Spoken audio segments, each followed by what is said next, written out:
کیا وجہ ہے کہ ہم عید میلاد النبی نہیں مناتے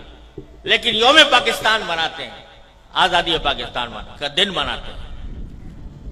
تو میں اس کی وضاحت کرنا چاہتا ہوں کہ اس میں کوئی شک و شبہ نہیں ہے کہ اس کائنات کی تاریخ میں سب سے بڑا عظیم دن وہ تھا جس میں اللہ تبارک و تعالی نے اس کائنات کی ہدایت کے لیے جناب محمد رسول اللہ صلی اللہ علیہ وسلم کو مبعوث فرمایا۔ اس سے زیادہ عظیم دن انسانی تاریخ میں کوئی اور نہیں جس میں آپ تشریف لائے، لیکن آپ ہی کی تعلیمات اور آپ ہی کی سنت اور آپ کے جانثار صحابہ کرام کی سنت یہ ہے کہ انہوں نے کبھی نبی کریم سرور عالم صلی اللہ علیہ وسلم کا دن نہیں منایا، اور اس لیے نہیں منایا کہ اللہ تبارک و تعالی نے رسول کریم صلی اللہ علیہ وسلم کو اس لیے مبعوث فرمایا تھا تاکہ آپ کی ہدایت کی روشنی سے یہ کائنات منور ہو اور لوگ آپ کی تعلیمات کی اتباع اور پیروی کریں۔ آپ کی ذات والا صفات وہ ہر قسم کی رسمی کارروائیوں سے کہیں بالاتر ہے، اور حضرات صحابہ کرام جو آپ کی زندگی کے ایک سانس کے بدلے اپنی ساری زندگیاں نچھاور کر سکتے تھے، انہوں نے کبھی یہ دن نہیں منایا۔ جب انہوں نے جو کوئی چیز نہ منائی ہو اور انہوں نے اس سے اعتراض کیا ہو اور اس کے بجائے ساری زندگی اتباع سنت کی کوشش کی ہو، اس کو اگر ہم منانا شروع کریں تو دین کے اندر ایک اضافہ ہوگا، دین کے احکام میں ایک اضافہ ہوگا، اور دین کے کام میں کوئی اضافہ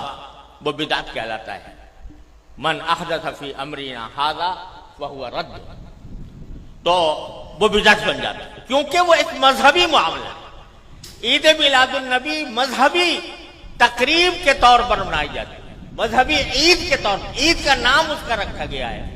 اور وہ مذہبی تقریب ہے، اور مذہبی تقریب اگر کوئی شخص مذہب کا حصہ سمجھ کر وہ بنائے گا تو دین میں ایک اضافہ ہوگا جس کا نام بدعت ہے۔ اس لیے ہمارے اکابر علماء کرام نے اس بنانے کا اہتمام نہیں کیا۔ جہاں تک یہ 14 اگست کا تعلق ہے، 14 اگست کے یوم آزادی کا تعلق ہے، یہ کوئی مذہبی تقریب نہیں ہے، یہ کوئی دینی اجتماع نہیں ہے، یہ دینی تقریب نہیں ہے، بلکہ یہ ملکی تقریب ہے، اور ملک کی آزادی کے طور پر، اس کے ایک نشان کے طور پر اس کو منایا جاتا ہے۔ کوئی شخص بھی جو اس کو منانے والا ہے وہ اس کو دین کا حصہ سمجھ کر نہیں مناتا، اس کو مذہب کا جز سمجھ کر نہیں بناتا، بلکہ ایک ملکی تقریب ہے، ایک ملک کا اللہ تبارک و تعالیٰ نے ایک ملک ہمیں عطا فرمایا، اور ایسا ملک عطا فرمایا جس کی تفصیل مولانا عزیز الرحمان صاحب نے بیان کی ہے، تو وہ ہم ایک ملک کی تقریب کے طور پر بناتے ہیں۔ بدعت اس وقت بنتی ہے کوئی چیز جو شریعت میں نہ ہو اور شریعت کا حصہ اس کو بنا دیا جائے، لیکن یہ کوئی شریعت کا حصہ نہیں، یہ کوئی دین کا کوئی دینی تقریب نہیں، دینی